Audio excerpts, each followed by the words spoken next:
Bonjour à tous, bienvenue sur ma chaîne. Pour ceux qui me rejoignent tout juste à l'instant, je vais me représenter. Là, l'objectif de la vidéo, c'est de faire le budget pour mars. Voilà, c'est vrai que le mois de février est plus court, donc d'un côté, c'est un avantage. Pour les économies, c'est quand même bien. Du coup, je vais vous présenter moi mon budget. Alors, pour rappel pour tout le monde, moi je suis une femme qui vit toute seule. Je suis séparée et j'ai pour projet donc d'un parcours, je suis en parcours PMA. J'ai mon dernier rendez-vous là qui approche sur le mois d'avril pour démarrer la FIV et je fais construire à côté. J'ai une franchise aussi en même temps que mon loyer, donc c'est vrai qu'en charge j'en ai pas mal ce mois-ci pour cette année. Donc du coup là on va préparer le budget. Tac. Donc ça c'est le budget planner de Blush Budget. Donc moi ça c'est vrai que j'y remplis pas parce que je suis ça à la journée au mois, donc il n'y a pas de souci. Donc du coup j'ai dû me tromper de page. Hop.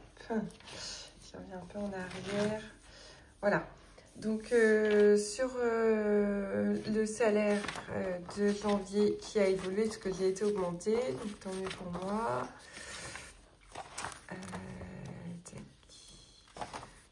Ça, c'était le mois d'avant. Et ça, ça c'est tout bon. Et ça, c'est ce mois-ci. Donc maintenant, je suis à 2080 net à peu près. Ça varie parce que j'ai une carte ticket restaurant. Je les ai pas notées, mais en plus, j'ai le versement de mes RTT. Alors, il faut savoir, pour ceux qui le souhaitent, les RTT aujourd'hui sont défiscalisés encore 2 ans. Donc c'est intéressant parce que vous ne payez pas d'impôt dessus. Si vous en reste, n'hésitez pas soit à mettre ça sur un compte épargne temps pour ceux qui font ça par leur entreprise, ou alors de se les faire payer parce que c'est défiscalisé, donc ça ne fait pas augmenter votre tranche d'imposition. Donc ça c'est bien. Oui, moi autrement je ne l'ai pas dit tout à l'heure, je travaille en banque. J'accompagne au quotidien les personnes à gérer leur budget. Donc n'hésitez pas à m'envoyer un message si vous êtes en difficulté par rapport à votre budget à vous. Donc là, je me suis noté autrement mes dépenses fixes. Le loyer, j'ai 420 € plus 230 d'Engie, sachant que les tarifs d'électricité, alors je ne sais pas pour vos abonnements à vous, les miens ont augmenté, donc je vais essayer de regarder ça de près. Voilà, j'ai l'assurance 144 €, ça bouge pas. Orange, donc c'est fixe plus le téléphone plus la box. Là du coup on est à 63 €. La carte, mais c'est pareil parce que je change de banque parce que j'ai pris un compte où je travaille, donc ça va être moins élevé. C'est le dernier mois où ça a été élevé. NG aussi parce que là j'avais fait augmenter exprès pour pas avoir rajouté au bout. Normalement, je me trouve à une facture de moins 85 €. Donc, je pense que pareil, ça va se réduire. Le sport, 35 €. Spotify, 12 €. Enfin, c'est 11 € et quelques, mais je l'arrondis toujours au supérieur. Comme ça, je n'ai pas de mauvaise surprise. Netflix, 6 €. L'eau, 5 €. Et les autres abonnements, 12 €. Donc, au total, je vais le calculer avec vous. Je vais le mettre là que vous voyez quand même.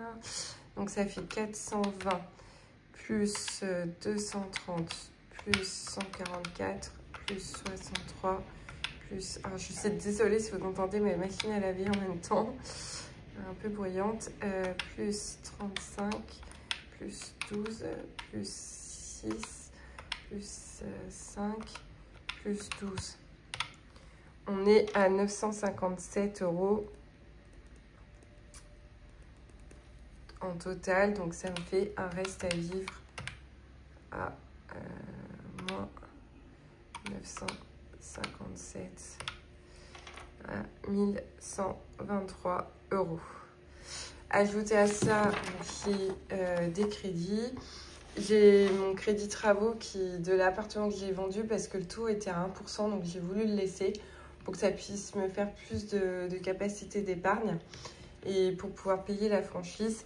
Donc ça fait, ça c'est mon reste à vivre. Donc si je fais moins 399, je suis à 724 €. Tac. Alors, je vais pas regarder sur le mois de mars. Il me semble qu'on est sur un mois 4 semaines. Je vais juste vérifier.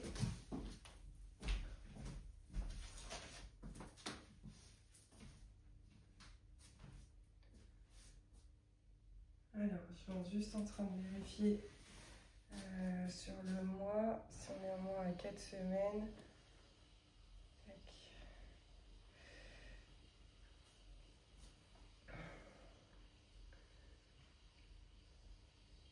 Ouais, on sera sur un mois à 4 semaines aussi, donc tant mieux pour nous. Donc là, en alimentation, je vais mettre 40 €. Ce qui fait x 4, ça fait un total de 160 €. Donc ça fait 40 €. Alors moi, je préfère faire à la semaine parce que je trouve que c'est plus facile pour gérer son budget. Après, il y en a qui font au mois. Il y en a, j'ai vu aussi, qui faisaient sur 2 semaines. Donc je pense que c'est une bonne idée sur 2 semaines. Peut-être que j'essaierai ça. L'essence, bon, je mets à peu près 150 €. Alors moi, je dépense pas, je fais ça à la carte pour l'essence. La santé, donc je mets 10 €, je n'ai pas trop de besoin. Et les loisirs, je mets 20 € par semaine, ce qui me fait un total de 80 €.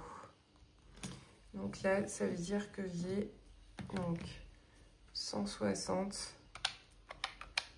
plus 150 plus 10 plus 80. Ça fait 400 €.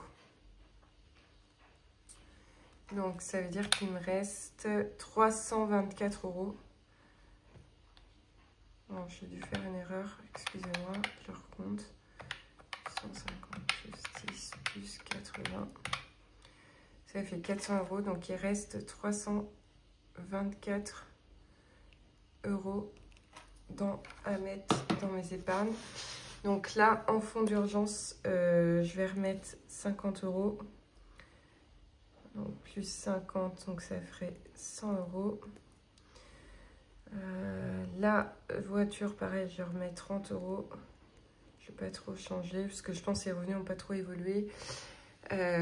Donc 30 €, ça fera 60. Cadeau, bah, je mets 20 €. Ça fera 40. L'idée, c'est que je remplisse vraiment les enveloppes maison. Alors, dedans, je dois avoir un peu plus. Je n'ai pas compté avec les défis. Je vais juste mettre plus. Les vacances, 20 €. Donc, ça fera 60. Shopping, 20 €. Là, j'aurai 60. Bébé, je mets 30 €. Donc là, ça fera 90 €. Plus tout le reste pour ceux qui me suivent. Tous mes défis sont basés RS maison et bébé. Donc en fait, là, je crois que par exemple, je vais avoir 90 €. Là, j'ai déjà 180 € en fait. Donc déjà, sur une année complète, c'est quand même intéressant. Donc là, au niveau de la maison, alors, je vais regarder ce qui me reste. Je vais tout mettre dessus. Plus 60. Plus...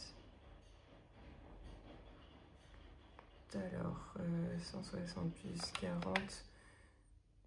Non, c'est pas ça. Désolée, j'ai été interrompue par un appel. Donc, ça fait 50 plus 30 plus 20. 20 plus 30 plus 20. Donc là, je suis à 170 € moins 324. Ouais, je vais mettre... je vais mettre combien pour la maison? Je vais mettre 100 € pour qu'il y ait un reste de 50 € si j'ai un paiement par carte ou autre. Je pense que c'est pas mal de faire comme ça. Donc là, on va mettre plus 100 €. Ce qui me fera le solde, je ne l'ai pas encore puisque ça dépend. En fait, vu que je suis payée pour mes déplacements, si vous voulez, du coup, je les rajoute au bout. Donc, c'est vrai que je n'ai pas compté. Je crois qu'il y a à peu près il y a dans les 300 €. Ouais, ça devrait me faire dans les 500. 400, pardon. Donc, voilà. Donc, si je compte toutes les enveloppes épargne. Ça fait 100 plus 20 plus 20 plus 30 plus 50 plus 100. Oh, j'ai dû faire... Je recompte, excusez-moi.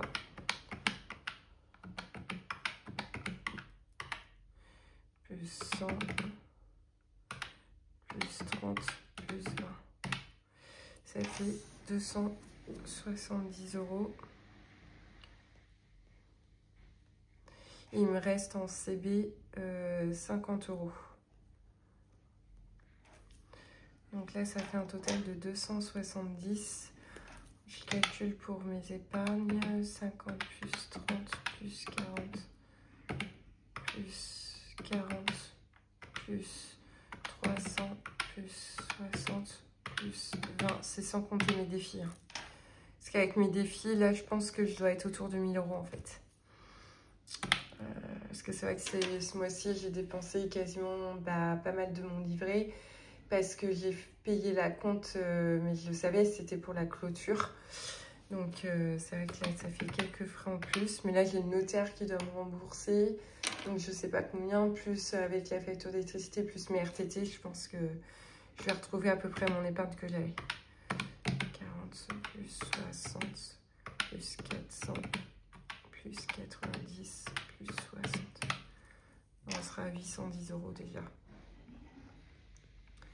Alors ce qu'on dit, voilà, moi je me calcule, alors je me base comme ça, mais il y a aussi d'autres méthodes qui existent.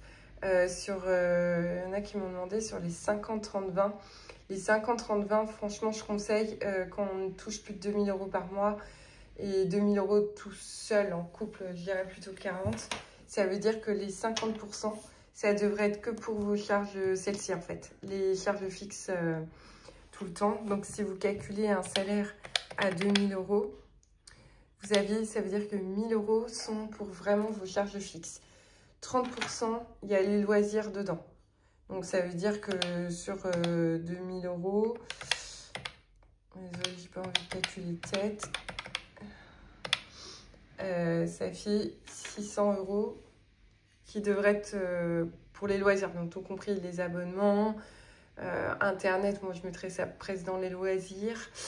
Je mettrais les vacances, des choses comme ça. Et tout le reste en épargne. Donc si on calcule, ça ferait 400 € d'épargne par mois. Donc c'est vrai que c'est beaucoup. Faut pouvoir. Parce que moi, vous voyez, déjà on calcule mon salaire. Je suis quasiment à 400 € d'ici. Plus là, on va dire, allez, je suis à 900 €, sans compter les abonnements et tout ça. Je suis déjà bien au-dessus en fait. Donc vous voyez comme quoi, c'est pas toujours... c'est une méthode qui n'est pas toujours simple. Après, vous avez le 75, donc c'est 10, 75, c'est 15 et 10. Ça veut dire que 10%, moi de mon côté, c'est 200 €. Donc 200 € ici, je suis quasiment à ça en fait. Moi, je calcule à peu près pas comme ça. Donc voilà, après, ça dépend des besoins de chacun. Moi, c'est pareil, j'ai mon revenu qui est à l'année, mais j'ai des primes. J'ai des grosses primes à côté, donc si je suis payée sur 13 mois, plus avec des primes de participation et d'intéressement, j'ai quasiment 3 mois de salaire en plus. Donc du coup, c'est pour ça qu'il faut calculer aussi sur son salaire, je dirais sur son salaire annuel. Ça dépend des personnes, comment chacun calcule et puis comment la personne est payée. Parce qu'il y a des commerciaux, par exemple, qui sont payés à la commission. Donc, ils ont un salaire fixe, mais à l'année, c'est bien plus important. Donc, il faut faire attention à tout ça, je pense. Voilà, donc moi, mon budget, il est fait. Voilà, je ferai un bilan, donc du coup, fin de semaine. Je ferai le bilan et je remplirai, je pense qu'il va m'en rester un petit peu. Donc, je remplirai d'autres défis. N'hésitez pas à m'envoyer un petit message si vous avez besoin pour calculer votre budget. Il y a peut-être des questions qui se posent sur soit je rembourse un crédit ou alors je mets plus en épargne. Très franchement, regardez bien votre taux. C'est ça qui peut être aussi intéressant. Ce mois, vous voyez, j'ai un taux de 1%. Donc, c'est pour ça que je le laisse courir. Si j'ai derrière, j'épargne. Bon, maintenant, les taux, ils ont baissé des livrets. On est plutôt à 2,4. quand on n'a pas le droit au livret d'épargne populaire, quand on a trop de revenus. Ça veut dire qu'un 2,4 vaut mieux que j'épargne à 2,4% qu'à 1%. Surtout que là, le coût d'assurance, c'était vraiment dérisoire en fait. Je dois payer, je sais pas, genre 3-4 euros par mois. Donc c'est dommage de rembourser un crédit qu'à ce montant, qu'à ce taux-là. Même si derrière, tous les mois, c'est sûr que ça fait quand même des charges supplémentaires, il faut l'avouer. Mais ça me permet aussi en contrepartie d'épargner un peu plus. Donc l'un dans l'autre, voilà, chacun il calcule comme il veut. Mais regardez bien si vous voulez rembourser des crédits, surtout les taux les plus hauts. Voilà, peut-être les petits crédits, les crédits à la conso qu'on fait des fois, voilà, qui peuvent être à 5, 7 ou même plus, jusqu'à 19, 20. C'est un peu plus rare, mais ça peut arriver. Donc voilà, bon, en tout cas, n'hésitez pas à m'envoyer un petit message. J'espère que vous tenez bon. Je sais que les 3 premiers mois, pour ceux qui débutent, c'est vraiment plus difficile. Et après, ça vient tout seul. Et le budget, on leur calcule, ça change tout le temps en fait, un budget. Donc, il faut le calculer, il faut voir ses besoins, il faut chiffrer ses besoins, surtout à l'année. Et regardez bien, pour ceux qui démarrent, vos 3 derniers relevés de compte et catégoriser vos dépenses. Donc voilà. Moi, j'espère que cette vidéo vous aura plu, que c'était assez clair. Puis n'hésitez pas à vous abonner, mettre un petit j'aime. Je vous remercie. Bonne journée. Au revoir.